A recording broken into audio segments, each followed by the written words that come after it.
The moment I saw the red dress draped over our bed, my world tilted. It was more than fabric. It was a flag of infidelity set against the backdrop of our bedroom. Her closet door ajar, secrets spilling out like the accessories poised for her night out. Without me.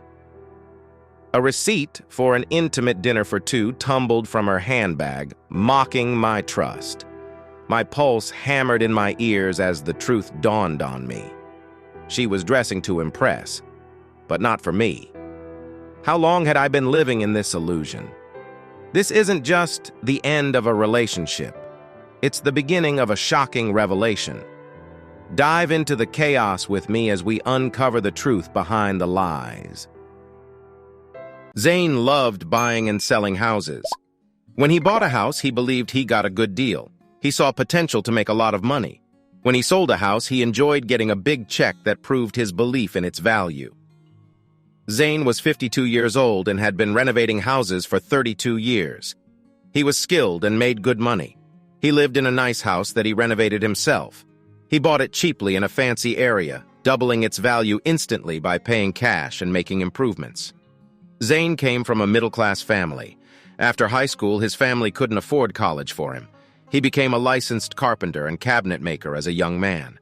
He made good money in construction and saved most of his salary by living at home. He planned to go to a local college to study mechanical engineering, but he got distracted by house renovations. His start was almost accidental. While building cabinets for a friend in a cheap area, he saw a condo being emptied. There was a for sale sign in the yard. Zane talked to the owner's realtor and saw a 2-room condo in bad shape. The carpets were stained, walls had holes, doors were broken, cabinets were ruined, windows wouldn't open, and appliances didn't work. The realtor said the tenants had damaged it badly, and the out-of-town owner wanted to sell quickly. Zane asked the price. The realtor said $150,000, but similar condos in good condition sold for $225,000. Zane estimated he could fix it up for about $25,000 to $30,000. However, he only had enough for a 20% down payment. The realtor suggested a bank that specialized in reconstruction loans, including renovation funds. The realtor helped Zane with the loan process. With good credit and payment history, Zane provided a lot of financial information, contractor estimates, and comparative data. After weeks of waiting, he got the loan and owned the condo. Zane worked on the condo in his spare time since he had a day job. Renovations were slow, so he hired some unemployed workers for help. This was a mistake. Their work was rushed and poor, so Zane had to fix their mistakes. This wasted time while he paid mortgage, insurance, utilities, taxes, and condo fees. Zane took 2 weeks off to work 12 hours a day on the condo, including weekends. It was hard, and he made mistakes, discovering the air conditioning system needed replacing, adding thousands in unplanned costs. Thanks for listening to One Infidelity Hit. If you liked what you heard, don't forget to hit that subscribe button and drop us a like. He listed the condo for sale before it was finished. Surprisingly, a neighbor wanted it for his mother. Zane invited the potential buyer and his mother to choose the colors and carpeting. When finished, the condo had new tile, wood floors, cabinets, stainless steel appliances, and a new air conditioning system. The new owner paid the asking price of $250,000. Zane invested $40,000 in renovations, including paying skilled tradesmen for top-notch work. After the realtor's commission and closing costs, Zane walked away with $35,000 in 3 months. He could have made more but was happy with his first investment. He vowed not to repeat the same mistakes. Zane attended many real estate seminars before buying more properties. He learned about hard money bankers who lend money, including renovation costs, to property renovators. Submit a proposal with purchase price, renovation estimates, and comparative data, and if approved, get the money quickly. These loans have high interest rates, up to 15%, but are processed quickly, sometimes in days, avoiding endless paperwork and long bank loan times. Zane became a realtor to find perfect properties. With access to the multiple listing service, he could find properties online, visit them, and inspect them before making an offer. He could also study the prices of similar houses on his own. Most importantly, he could pay himself a commission when buying and selling properties. Over the next few years, Zane bought, renovated, and sold many houses. He started with small condos, moved to larger townhomes, and eventually to family homes. He saved his profits and used them for bigger down payments, taking smaller loans. He finally saved enough to buy houses with cash. This made selling faster and allowed him to buy cheap from sellers eager to sell quickly. Zane began working less on the renovations himself. He had a good contractor with a team who knew his preferences for flooring, lighting, colors, and more. Zane could show them the property and let them work. He kept renovation costs low by giving the contractor steady work. Zane's job became finding properties, buying them, and giving them to the contractor. Sometimes he had 2 or 3 properties at different stages of renovation. At the start of this story, Zane had a net worth of over $1 million, mostly in cash. His annual income changed with the economy and the real estate market, but was usually in the 6 figures. He saved most of it to buy more properties with cash. He lived modestly in a middle-class home, and few friends or family knew his true wealth. 5 years after becoming a major player in real estate, Zane married Brice Beaumont. Brice was much younger and very attractive. Her family was wealthy, and she was their only child. They never looked down on Zane for not having a college degree because he earned plenty, and they knew Zane and Brice were deeply in love. They respected him greatly. Zane and Brice had 3 daughters, Andrea, Angelica, and Ashley. They were all grown, married, and had children. Only Andrea lived nearby, about 2 hours away. The family met on important holidays like Christmas, New Year's, Independence Day, and Thanksgiving. Brice worked as a materials manager for a manufacturing company. She made sure resources needed for daily work were ordered on time and available. This included many different items. She worked with many vendors and suppliers every month. She was good at her job and enjoyed it. The story begins on a Friday. Zane had just closed another house deal. It was a middle-class house in a working-class neighborhood. The previous owners were an elderly couple who had lived there for over 30 years. The husband had recently passed away. The couple's children, who lived far away, decided to take their aging mother to live with them and find a nursing home nearby. They needed to decide what to do with the house.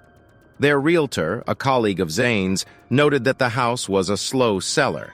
It was neglected and needed renovation. He suggested they contact Zane as a potential buyer. Zane was invited to inspect the house. He had a good eye for major renovation needs.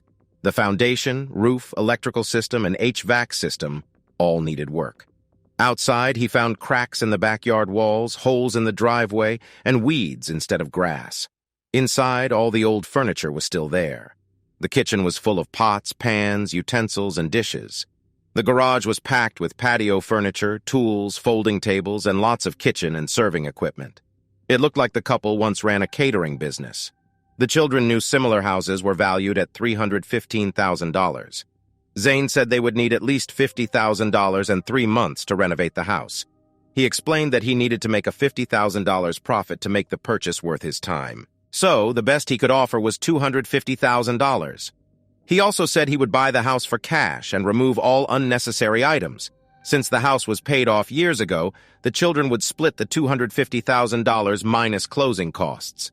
With Zane's transaction attorney, they could close the deal in 5 days. The children quickly accepted the offer.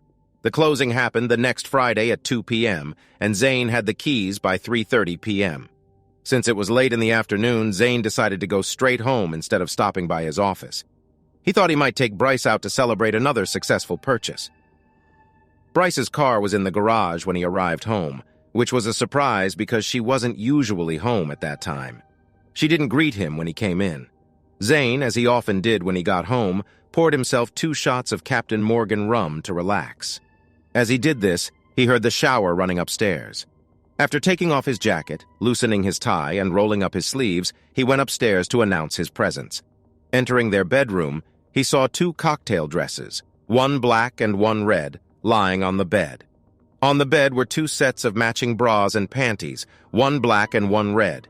Under the dresses were matching high heels, and black fishnet stockings hung on the chair by Brice's dressing table. Looking around, Zane noticed a bright red lipstick and a bottle of her most expensive perfume on the table, an anniversary gift from him years ago. What's going on? Zane thought to himself. He decided to sit in the bedroom's sitting area and wait for his wife to come out of the bathroom. When Brice emerged, she was wrapped in a towel, her hair also wrapped. She didn't notice Zane sitting quietly. She sat at her dressing table and began powdering her arms, shoulders, and legs. When Brice took the towel off her head, Zane saw her newly styled, voluminous curls.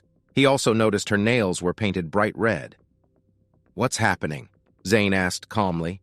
Brice jumped and let out a small scream. "Zane, you scared me! I didn't know you were home!" "I closed the deal early today," Zane replied. "I thought I might take you out to dinner to celebrate, but it looks like you have plans." "Yes, darling," Brice said. "I do have plans. I'm going out to dinner with a friend." Zane felt uneasy but kept his calm. "I see. Based on the clothes you've set out, it looks like you're going out with a man. And you're planning to go dancing, right?" "Yes, darling," Brice replied. "We thought dancing would spice up the evening." "Who is this friend you're going out with?" Zane asked. "Oh, it's a friend from work. His name is Harvey Frankel. He's a sales representative for the company we buy our paper from. He comes into town once a month, stays overnight, and then returns to Chicago. We've gone out to lunch together a few times.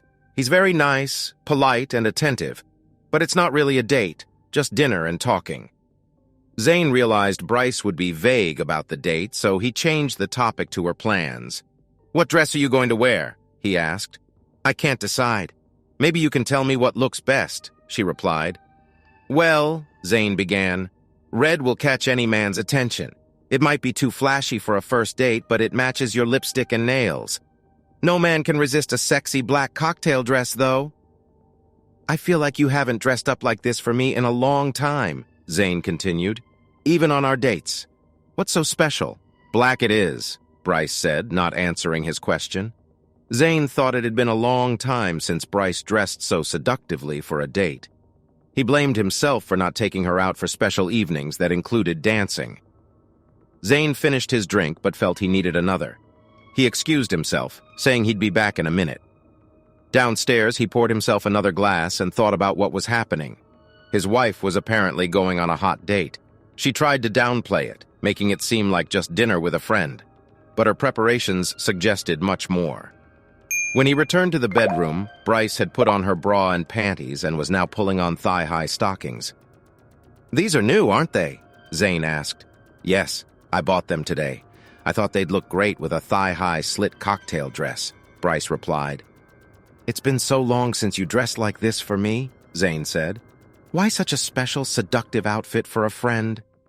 "I just wanted to look good," Brice said, trying to sound casual but unconvincing. "You know," Zane said, "your breasts are enough to fill a black dress without a bra if you want to look really sexy. Just be careful when you bend over." "I didn't think about that," Brice replied. "I was worried my bra would show in these dresses. I'll do it and be careful, like you said." Brice seemed to think Zane was okay with her plans. This made her include him even more in her preparations. She even thought Zane might enjoy the idea of her with another man. She was very wrong. "I was going to wear a diamond necklace with matching earrings. What do you think?" "I think you should stick with the black theme," Zane said. "Wear your black sapphire pendant. It will hang just between your breasts like a hypnotic amulet. And wear matching black sapphire earrings." "You're right, darling. Those would be the perfect accessories for the dress. And so tempting." Brice approved of his choice. All the while, Zane kept a calm face. Inside, though, he was boiling with anger. By the time Brice had put on her cocktail dress and smoothed it out, she walked over to Zane, turned her back, and asked him to button her dress, which he did. She then showed off her legs, admiring herself. She took her purse and packed her dancing shoes. She was almost ready to leave, but paused and turned to Zane. "While I put on my coat, could you bring me half a glass of your spiced rum? I'm feeling a bit restless, and this will help calm me down." This request was unusual. Zane sensed she wanted to leave him in the room for a few minutes. He said, "Of course, you're nervous. This will be an eventful evening for you. I hope you enjoy it." With that, Zane left the bedroom, leaving the door ajar. He stopped before going down the stairs and peeked back into the bedroom. He saw his wife quickly walk over to his side of the bed and take something from the nightstand drawer, placing it in her purse. He didn't see what it was, but he knew.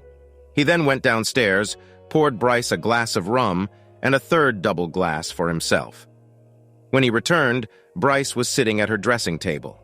"Thank you, darling," she said. "This is exactly what I needed." "I've never seen you look so beautiful and sexy," Zane remarked. "Thank you, darling," Brice replied. "I'm so glad you understand what this means to me. You're so tolerant, and I promise to make it up to you. Maybe we can dress up, go out to dinner and a theater, and then come home and you can make passionate love to me." "We'll see how it goes," Zane replied indifferently. Brice stood up. "I have to go. I don't want to be late." Zane walked her to the front door. "Before you go, darling, I want to take some photos of you." "Oh, I'd love that. After all, I don't dress up often." Zane asked Brice to stand next to the pots by the glass front door. "Turn sideways towards me and then turn your upper body towards the camera like models do." Brice complied, and Zane took some photos. "Now," he said, "turn to me, lean forward, and lift the hem so I can see a lot of leg." Feeling proud, Brice again complied, and Zane took more photos. Brice looked at her watch. "I really have to go. I don't know when I'll be back, so please don't wait for me." Zane answered, "Don't worry. I won't wait for you." Finally, Brice said, "Kiss me and wish me a nice evening." She leaned forward and added, "Kiss me on the cheek so you don't smudge my lipstick." She turned her face and closed her eyes. Zane hit her on the right cheek. She stumbled back, shocked and hurt. She held her cheek in pain. "Zane, what? I don't understand why." Zane approached her. "On what planet did you think I'd approve of my wife going on a date dressed like this?" "But I thought you were okay with it. You helped me." Zane hit her left cheek just as hard. Brice was now scared. She didn't know how many more hits were coming. He moved closer. "In what world did you think I'd tolerate this disrespect and arrogance? Did you think I'd let my wife dress like she's ready to have sex all night with another man?" Brice had tears in her eyes. "But it was just supposed to be dinner," she cried. "That's nonsense," Zane snapped. He grabbed her purse and was about to open it when Brice screamed, "Don't! Please don't!" Zane pulled out a string of gold-wrapped condoms. "You took them from my nightstand when you sent me downstairs, didn't you?" "They were just in case. I didn't intend to use them." Brice tried to justify herself. "Whatever," Zane replied angrily. Brice realized how badly she had misjudged her husband. She saw he was in pain.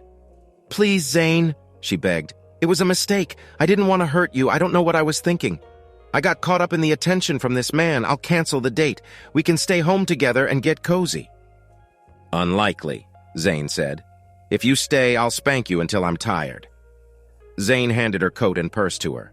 "I want you out of here right now. Don't come back until tomorrow afternoon because I won't let you in." With that, he opened the front door and pushed her out onto the porch to her car. He opened the car door and pushed her inside. "You won't need this," he said, taking her purse and removing her house key and the garage door remote. "But where should I go?" Brice cried. "I don't care," Zane replied. "Stay with Andrea for a few days."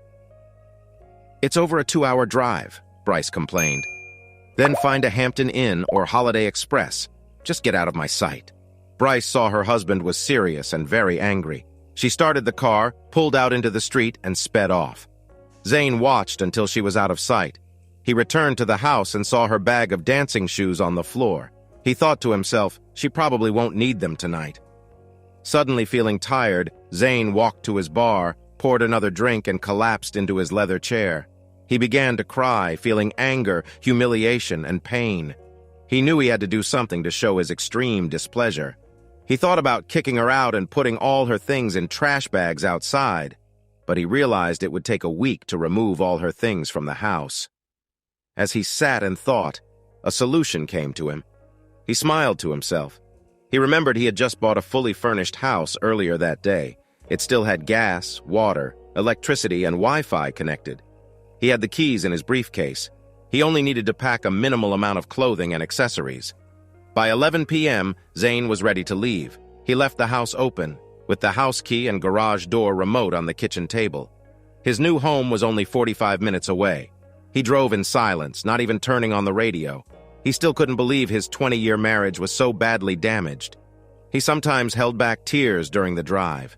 When he arrived at the cul-de-sac where his new home was, it was very dark with no streetlights. He drove slowly, parked in the carport next to the side entrance, and used his keys to enter the house through the back porch.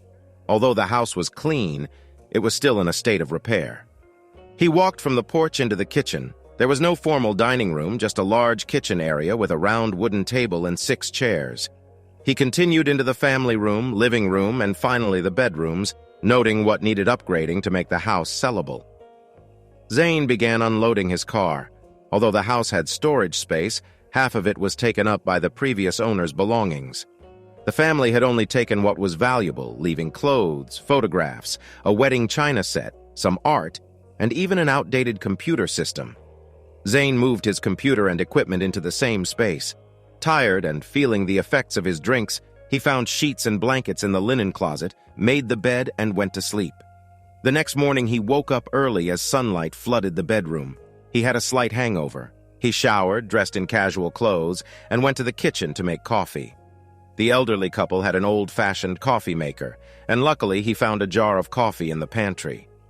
Zane approved of the gas stove even though it was very old.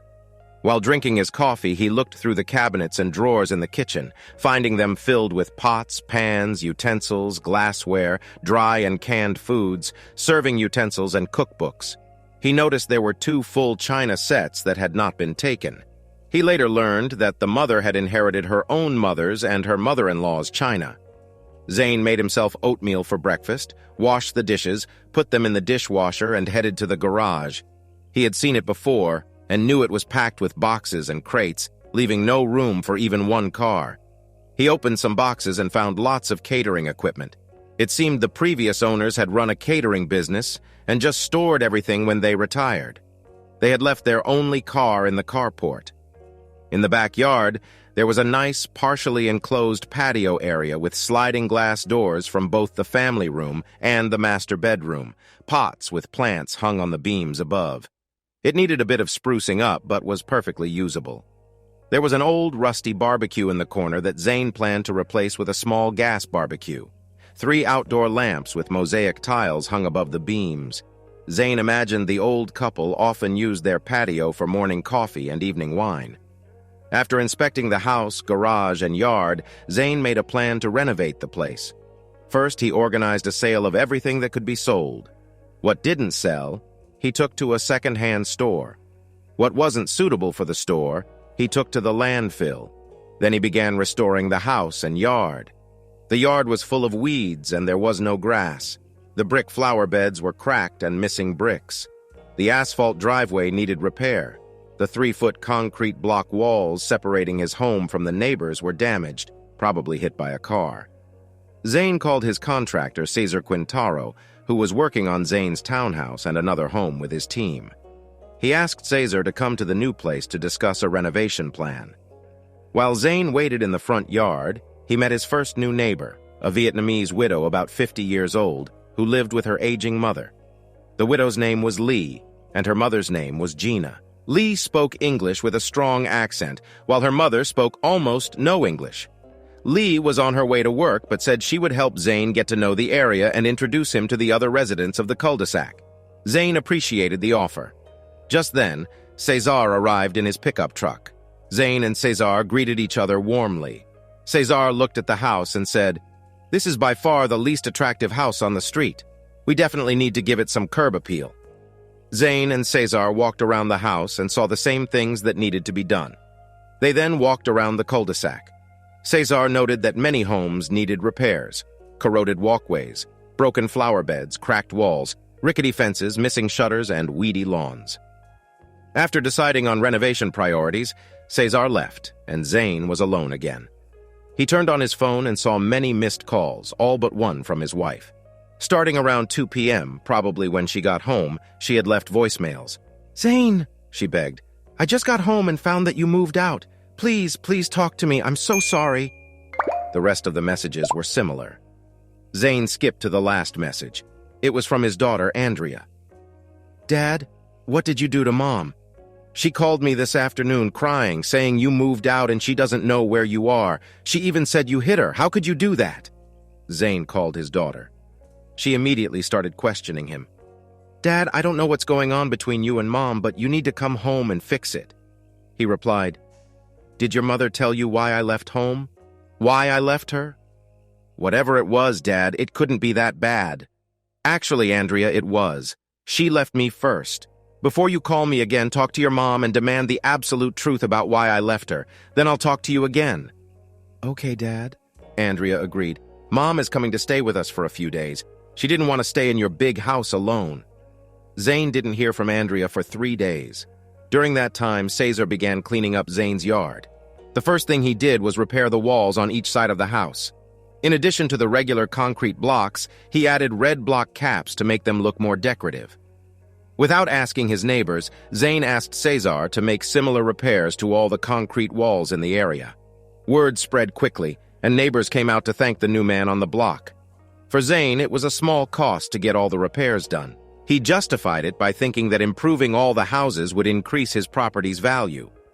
When Cesar was installing a new asphalt driveway at Zane's detached home, he intentionally ordered extra asphalt to replace Zane's driveway completely.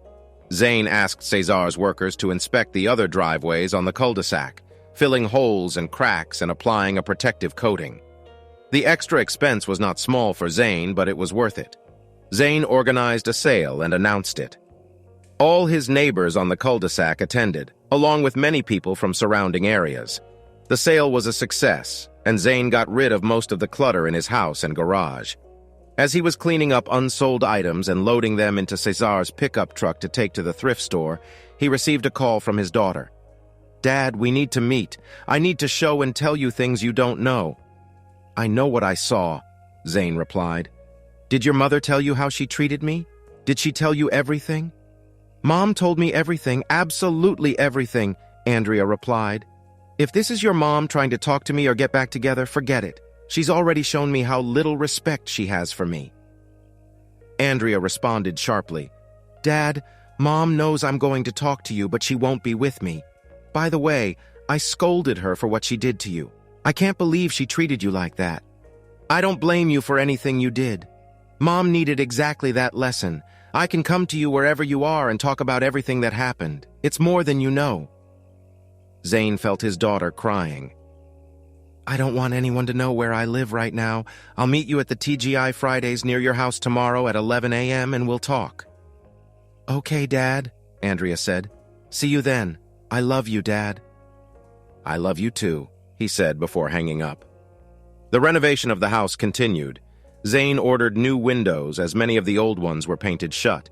He also ordered French doors with screens for the family room and master bedroom. Zane arrived at TGI Fridays at exactly 11 a.m. His daughter was already waiting for him in the lobby. They hugged and asked for a table in the corner. Both ordered coffee. There weren't many people in the restaurant at that time of day. Zane got straight to the point. "What do you want to discuss, Andrea? If it's about what I did after your mom got dressed for her hot date, I don't regret anything. I won't put up with such disrespect, especially from my wife." "Dad," Andrea began, "this is more serious than you can imagine. You won't like what I'm about to say. But first, you need to know that Mom is horrified by what she did. She can't stop crying. She's very sorry for how much she hurt you. She couldn't stay with us longer than the weekend because she needed to be closer to work. I visited her twice. All she does is go to work, force herself through the day, and then return to an empty house. After what she tried to do to me, I don't have any feelings for her," Zane countered. Andrea pulled out 2 items from her large bag, a large brown envelope and a regular letter-sized envelope. "Dad," Andrea began, picking up the smaller envelope, "this is Mom's apology letter to you. She knows you don't want to talk to her, and even if you did, she's not sure she wants you to see her. She is so ashamed. I can't force you to read the letter. You can just throw it away if you want. But here it is. Maybe you can read it later." "What's in the big envelope?" Zane asked. "Dad, this is a complete description of Mom's relationship with the salesman she was on a date with. It's written with precise detail at my urgent request." "Why should I read this?" Zane asked. "I really don't care. This wasn't written for you, Dad. It was written for the HR department at Mom's work. And why should they care what Bryce did on her own time with a non-company employee?" "Dad," Andrea said, taking Zane's hands, looking sad, "I need to tell you what happened after you kicked Mom out of the house. It will be painful, but it's better to hear it from me than from anyone else." I told her to stay with you that night. I didn't want her around. I wasn't sure I didn't want to spank her again. I know that, Dad, Andrea said.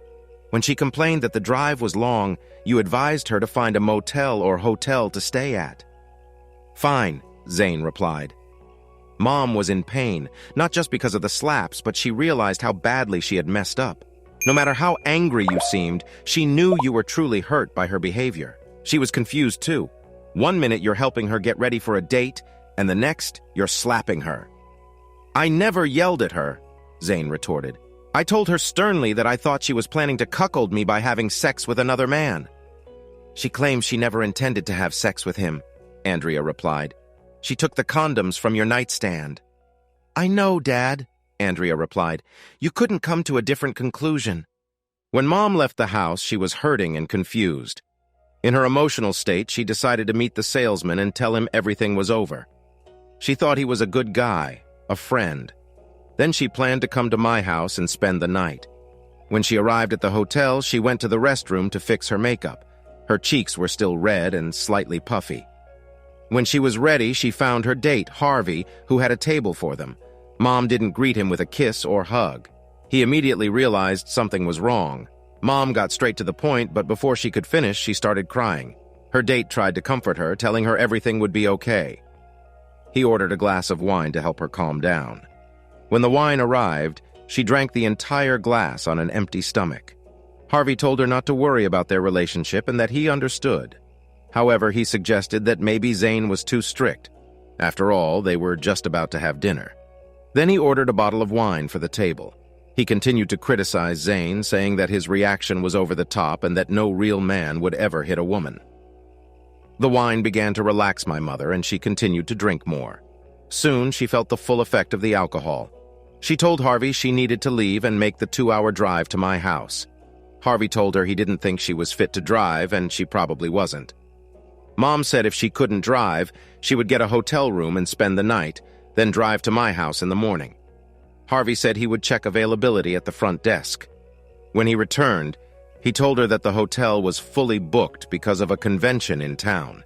He then invited her to rest for a few hours in his room. It was still early evening, and she could sleep for a few hours before leaving. Mom needed help just getting to the elevator. Once in Harvey's room, he went from helping her to kissing her neck. Mom pushed him away and angrily told him their relationship was over. All she wanted was to lie down for a few hours. She felt dizzy and collapsed on the bed. Harvey helped her get her feet onto the bed and took off her shoes. She vaguely remembers him massaging her legs before she fell asleep. Zane sat in silence, fascinated by the story. Andrea continued, The next thing Mom remembers is sex. It was over in just a few seconds. Mom told me she thought it was you. She didn't realize she wasn't at home in your bed. Zane slammed his hand on the table. So she slept with him anyway, he exclaimed. Dad. Andrea stopped him. Mom didn't consent to sex with this guy. Let's see, Zane said. She dresses provocatively for a hot date, meets him at his hotel restaurant, has a drink, goes up to his room, and now claims no consent. Is this true? Yes, Dad, Andrea said. But that's not all. Early in the morning, Mom woke up and realized she was hugged by a naked man lying in bed with her. He kept one hand on her chest and tried to have sex with her again. She pushed him away and jumped out of bed. Now sober, Mom realized what had happened. Harvey got her drunk, took advantage of her while she slept, and tried to do it again. She screamed at him and said she never wanted him to touch her again. Harvey laughed and said she didn't seem to mind last night. Mom felt ashamed for letting this man take advantage of her. Mom went to the bathroom, took a shower, cleaned up, and left the hotel. She returned home, hoping to find you there to tell you what happened and ask for your forgiveness. Arriving at the house, she quickly noticed you had moved out. Mom was overwhelmed with guilt and shame. She called me and told me she had a fight with you, that you hit her twice and kicked her out. I told her to come to my house and we would decide what to do next. That's when I called you for the first time. When Mom came to my house, she was still confused. I asked her what happened. She avoided giving direct answers at first because she was ashamed of how she treated you and what happened to her. She only told me you had a fight. You slapped her twice and then kicked her out of the house. It was only the next day that I learned the whole story from her. Judging by her behavior and tears, I believe she told me everything as it happened. I listened to all this and was not convinced. My wife got dressed for a hot date that involved more than dinner and dancing. What about the condoms she hid in her purse? I asked. You can't tell me they weren't meant to be used. You'll have to have some faith, Dad.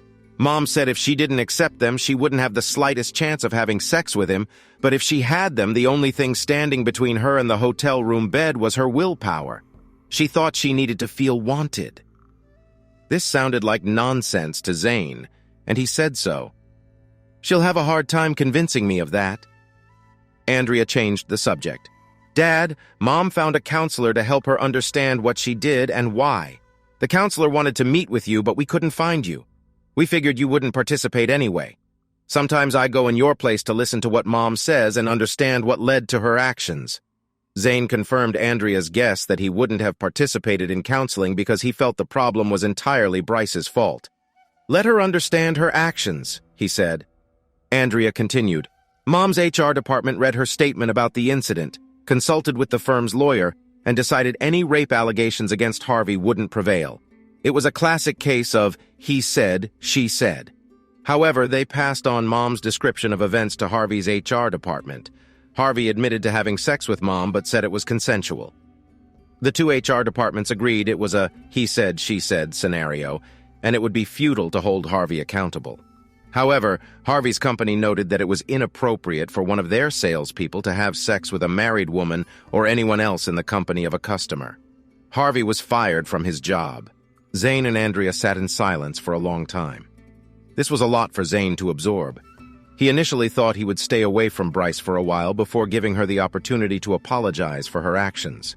He knew it would be difficult to move forward, especially at first, but he thought that with time, their lives might return to normal. But now, everything was different. She actually had sex with her so-called friend, and regardless of Andrea's description of events, Zane wasn't sure it wasn't on purpose. He realized there was a conflict within him that he could not resolve. His immediate solution was to do nothing. He would continue his new life and stay away from Brice. He talked to Andrea from time to time, and she urged him to talk to his wife and sort things out. It was an open wound. Divorce never occurred to Zane. He could achieve almost the same thing by simply separating from his old life with her. Over the next few days and then weeks, Zane continued to renovate his new home and help his neighbors improve their homes. He also resumed his career of finding, buying, renovating, and selling distressed properties. Among other things, he renovated and landscaped a small island in the middle of the cul-de-sac. It became a quiet place to relax in the middle of the day or evening, a meeting place for neighbors when they had a party, or an ideal spot to celebrate a birthday. The local ladies found out that Zane was a bad cook. They learned he usually ate a frozen sandwich for breakfast and a frozen dinner in the evening. To show their gratitude, the neighborhood wives organized meals for him: casseroles, meatloaves, soups, salads, desserts, and a variety of other dishes, ensuring their generous new resident had good food. Late one afternoon, as Zane was reviewing the cost spreadsheet for purchasing and renovating a new property, there was a knock on the door. Without thinking, he saved his work on the computer and opened the door. It was not one of his neighbors, but Brice. "Brice," Zane said, surprised. "I didn't expect to see you here. How did you find me?" Brice didn't answer his question. Instead, she said, "Can I come in?" Much of the anger Zane felt the last time he saw his wife had diminished. He suddenly felt he should be polite. "Please come in," was all he said, still stunned by her sudden appearance. Brice, clearly dressed for the occasion, wore a simple white sundress and matching flats. Her hair was down and she looked fresh and clean. She entered the house with several bags of groceries. "Where is the kitchen?" she asked. "I need to put this down." Zane pointed to the swinging kitchen door adjacent to the dining room, and Brice immediately walked through and placed the bags on the countertop. She returned and looked around. "It's a little sparse, but it's nice. I think you fixed it," she said. "Whatever it was," Zane replied. "I haven't completely finished the renovation yet, but it's livable." "Can I get a tour?" Brice asked. "Of course," Zane replied, and led her through the living room, down the hallway, through each of the bedrooms, and finally into the master bedroom. At each stop, Zane pointed out what he had already done and what he still needed to do. Bryce noted that compared to their real home, there wasn't much closet space. Zane replied that he had more than enough and that his clothes only took up half of what he had. Bryce also commented on the double bed. "It's more than big enough for me," Zane said. "Besides, a larger bed would fill up the room too much." Bryce didn't hesitate to make a couple of suggestions on things like curtains and carpeting. In the past, Zane often used her ideas in homes he renovated. He then led her through the new French doors into the living room and onto the screened patio. Bryce loved the cozy atmosphere of the small patio and commented, "It would be great to relax here in the evening after dinner." "I often relax here in the evening after dinner with a glass of my favorite strong red wine. It puts me in the mood for sleep," Zane said. Back in the living room, Zane had finally come to his senses after his wife's unexpected appearance. "How did you find me?" Zane asked. "It wasn't easy," Bryce replied. "I got some help and some insight from your colleagues at your real estate office. I drove by a few days ago and saw your car in the carport. I thought long and hard about ending your new life. But I needed to see you, at least for a little while. So I decided to come over and cook dinner for you. I know you're a terrible cook, so I brought everything I needed for a meatloaf dinner. I hoped you would tolerate me long enough to let me cook you dinner and then leave you alone again," she added. "You can help me in the kitchen or do whatever you were doing, and I'll call you when dinner is ready. I have a spreadsheet program that I need to finish, and then I'll do what I can to help with dinner," Zane said. When Zane came into the kitchen 20 minutes later and offered to help, Bryce turned to him, a little teary-eyed, and said, "You don't really need my help, do you? Your refrigerator and freezer are full of food. I didn't find a single frozen dinner in the entire kitchen." "The neighbors' wives take very good care of me in terms of food," Zane said. "I help my neighbors with small projects to improve their homes, and they often pay me with a casserole or brisket. But I would love one of your meatloaf dinners, and I really appreciate you coming here to make it for me." "That's just an excuse to see you again," Bryce replied. "I missed you so much. If you read my letter, you know how sorry I am for treating you so badly. I was a foolish middle-aged woman looking for a bit of fun after getting attention from a younger man. I was such a fool." "Please, Bryce," Zane said. "I know you're sorry. Andrea told me what happened that night. At first I thought you went through with it, but Andrea convinced me you were manipulated. I don't think she would mislead me. Let's not talk about this anymore tonight," Zane said, closing the topic. "Dinner is ready," Bryce said, changing the subject. "This meatloaf will last you for days. I hope you like it." With that, Bryce picked up her purse and headed for the door. "Wait," Zane exclaimed. "Why don't you stay for dinner? I set the table for 2. "No, Zane," Bryce replied. "I wanted to see you, but I don't want to interfere with your new life. Maybe I can come back next Friday and cook dinner for you again?" "That would be great," Zane replied. "But next time, I'd like you to stay so we can have dinner together and enjoy a glass of wine on the patio." "I'd like that, Zane, but I'll have to see how I feel," Bryce said as she left. While Zane had adjusted to living alone, he now felt lonely after Bryce's sudden departure. He had mixed feelings about her. He was still hurt and a little angry that Bryce would even think about dating someone else. But he also missed his wife and felt like she was trying to make things right. The following Friday evening, Bryce showed up at the door again, this time with steaks for him to grill while she prepared the salad, potatoes, and vegetables. Zane was ready with a bottle of wine, which they both started drinking while preparing dinner. They ate on the patio at an outdoor table for 2. The conversation was light.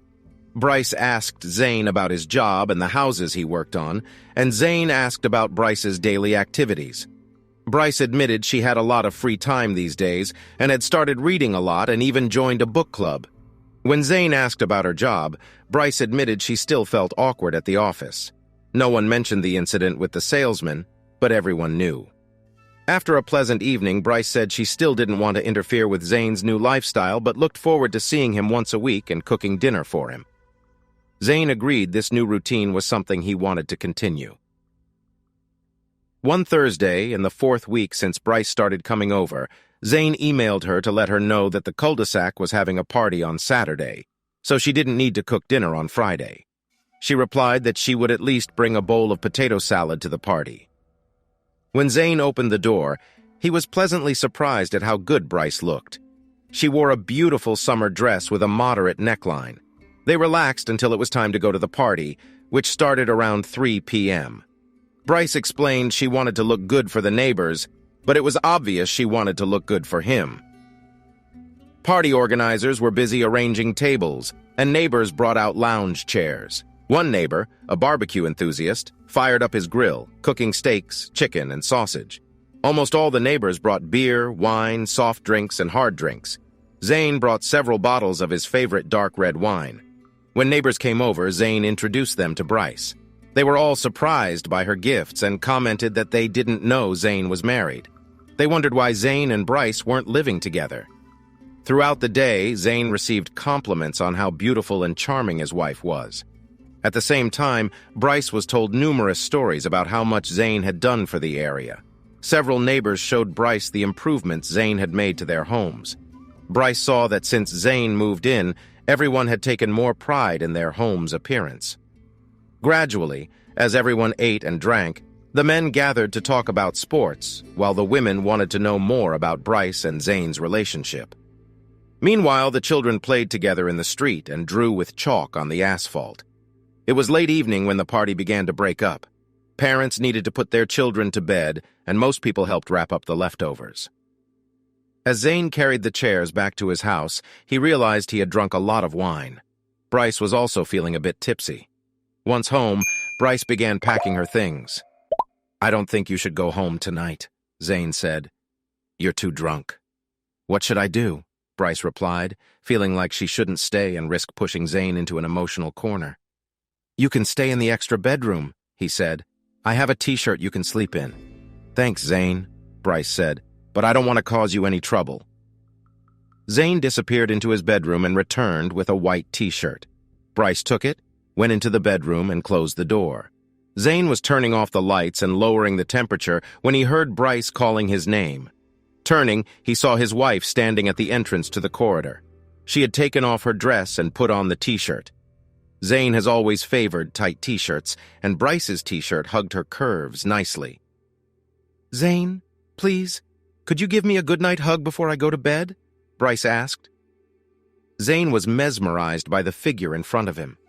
For a moment, he forgot why he was angry and stepped forward to put his arm around her waist. Brice, in turn, wrapped her arms around his neck and rested her head on his shoulder. They held each other close for a few seconds before Brice broke the hug and hurried back to the bedroom without saying anything. Zane was almost glad the hug was short. He felt Brice's body react, and if the hug had lasted longer, she would have felt how much he wanted her. When Zane woke up on Sunday morning, he had a slight headache from the night before. He trudged into the bathroom to take a shower, taking 2 Excedrin tablets first.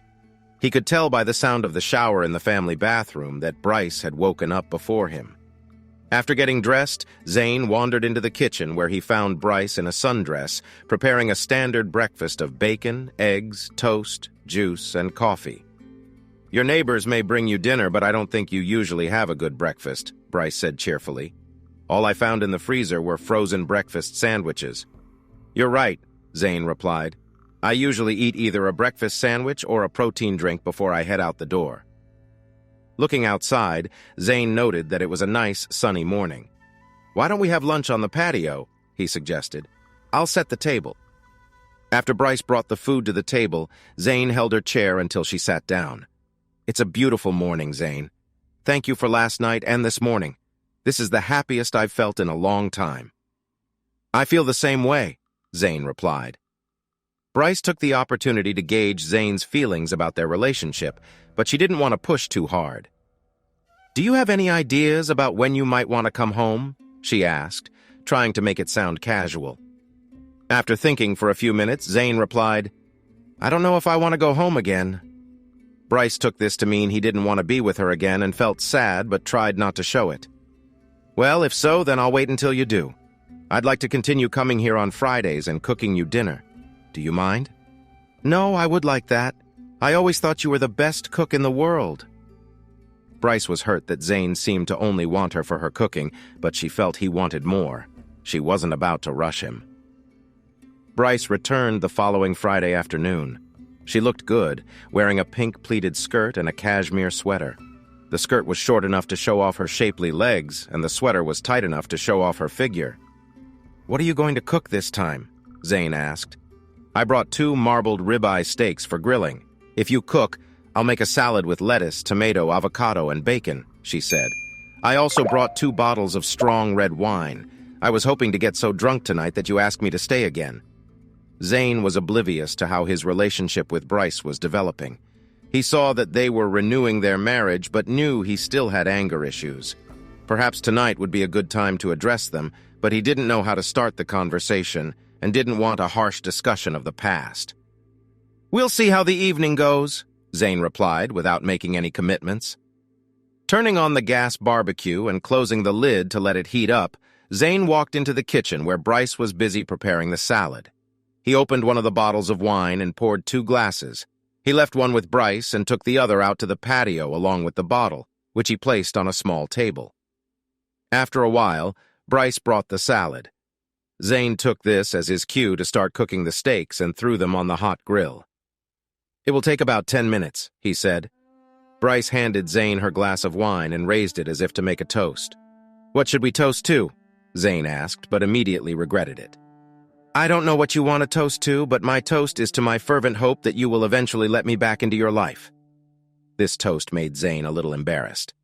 "We'll talk later," he said, returning to tend to the sizzling steaks.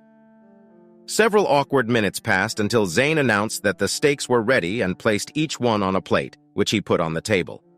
Both Zane and Brice ate a large portion of salad. Zane was about to start eating when he stopped and looked at Brice. "I'm sorry things turned out this way," he said. Zane's statement was so sincere that it caught Brice off guard. For a moment, it looked like she was about to cry. She reached across the table and took Zane's hand. "Thank you," she said. "I was so afraid you thought I willingly slept with someone and that you would never forgive me," Zane continued. "Sometimes I thought if I hadn't kicked you out of the house, this wouldn't have happened." Still holding Zane's hand, Brice said, "None of this was your fault. It was all me. I was a foolish woman who let herself be charmed by a smooth-talking salesman. I'll never forgive myself for hurting you, and I'll spend the rest of my life trying to make up for it if you let me." "Well, lettuce goes a long way in that regard," Zane said, trying to lighten the mood. After dinner, when the dishes were washed and put away, Zane asked Brice if she wanted to watch a movie. When she said yes, he asked if she had any chick flicks she would like to see. Brice told him to put on a movie he wanted to watch. "You know I like action movies that are rated R for violence, nudity, sex, and language," Zane said. "It's okay," she replied. "I want to see what you want to see. I'll watch chick flicks with my daughters and girlfriends."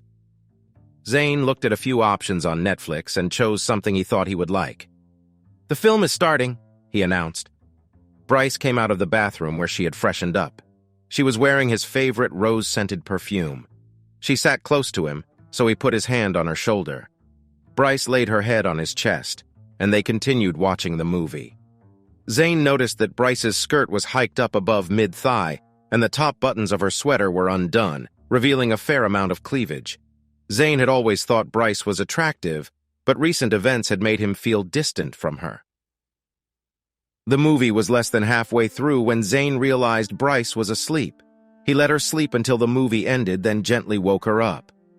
"You're going to let me stay the night, aren't you?" she asked, standing up. "Because I don't think I should drive home this late. Besides, I brought my pajamas with me." "Yeah, you can stay," Zane agreed as Brice disappeared into the guest bedroom.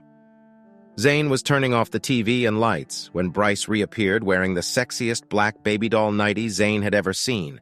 He was stunned for a moment. "How do you like my new pajamas?"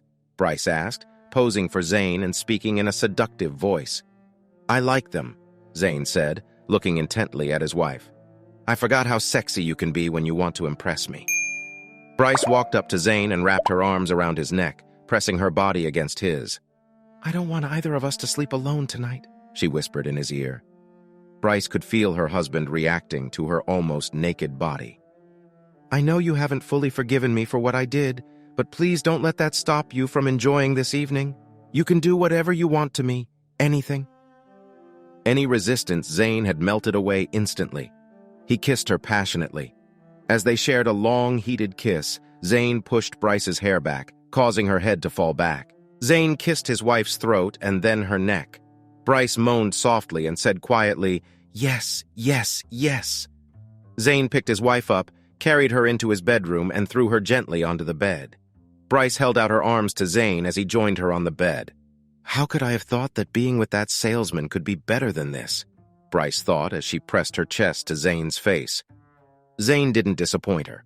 Over the past few months, he had accumulated a lot of sexual energy, and Bryce looked more attractive than she had in years. Zane thought to himself, maybe a break from everyday life is the key to great sex. That night, Zane and Bryce enjoyed each other before falling asleep in each other's arms. The next morning, over breakfast on the patio, Bryce asked in a pleading voice, "Zane, I think you know how bad I feel about the way I treated you. You should also know that I will never do anything like that again. I know what will happen to me if I do. But we've been separated for almost 6 months. Don't you think it's time to return home and resume our life together as it was?" Zane stopped eating and wiped his mouth with a napkin, thinking about his answer. "Bryce, I've thought about it, but I've changed my mind. First of all, our old house is too big for me now. When we had 3 growing children, it was perfect. But now it's just not practical. Besides, I never really fit in with our neighbors. They're all college graduates and professionals, while I barely have a high school diploma. I never had much in common with them. But you make as much money as they do on the houses you renovate, and our house is renovated better than most in the area, thanks to your contractor and landscaper friends," Bryce said. "What I'm trying to say, Bryce, is that this is my home now. This is where I want to live. These are the kind of neighbors I want to have. When fully renovated, this home will be perfect for my needs. No, Bryce, I'm not going back to our old house. However, it is paid for and a great investment. You are free to live there as long as you want."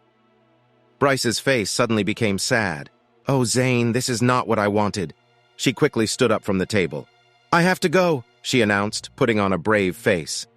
In just a few minutes, Bryce gathered all her things and walked out the door. Zane felt bad. He didn't mean to hurt her like that, but he was sure he wanted to live in his new house and make it his new home. He didn't hear anything from Bryce for 2 weeks. Then, late one Friday afternoon, there was a knock on his door. When he opened it, Bryce stood there with 3 suitcases. "I have 2 more in the car," she said. "What's happening?" Zane asked as he stepped aside, letting Bryce pass and taking her 3rd suitcase. Bryce set down her 2 suitcases, turned around, wrapped her arms around Zane's neck, and kissed him passionately. "If you want to live in this house, then this is my house too. I don't think you'll like this house, Bryce. It barely has the space you need for all your stuff, especially clothes. In the other house, you had clothes in every bedroom closet. Even the guest room had only half a closet for guests." "I gave away almost all my clothes. Most of what I have left is in these suitcases and the trunk of the car," she said boldly. "But you'll have to come up with a little more wardrobe space than what you have now." Zane knew the master bedroom had very little closet space, and he had tentative plans to open up a wall to the adjacent bedroom, which he used as an office. "What about work?" Zane asked. "This place is a 45-minute drive from your office, and traffic jams make it even longer." "I don't have a job anymore," Bryce said. "I resigned. It wasn't much fun to work all day and then come home to an empty house. I was still the talk of the office, and some salespeople indirectly attacked me based on the rumors. Besides, you always said you make enough money that I don't need to work, so now I'm not going to—" "Bryce," Zane said critically, "I know you don't want to sit in a small house all day. There will be no one to talk to, not even the neighbors. In most of these families, both husband and wife work, except for the ones with babies and small children. I thought I could do some charity work. Even though my bachelor's degree is outdated, I have a degree in accounting and a minor in psychology. I also studied Spanish in both high school and college. I thought I could help with broken families and battered women, and the first broken family I want to fix is ours." With that, Bryce hugged and kissed her husband again. Zane already knew he was going to win her back. He just didn't know how to do it. Bryce took the lead. "I hope you didn't give away all your sexy cocktail dresses and dancing shoes," Zane whispered in her ear. "I kept a couple. Why do you ask?" "I thought it would be nice if we went on a fancy date once a month, if not more," Zane replied. "I wouldn't mind dressing up in a dark suit and going out dancing with a beautiful woman who looks absolutely stunning in a sexy cocktail dress.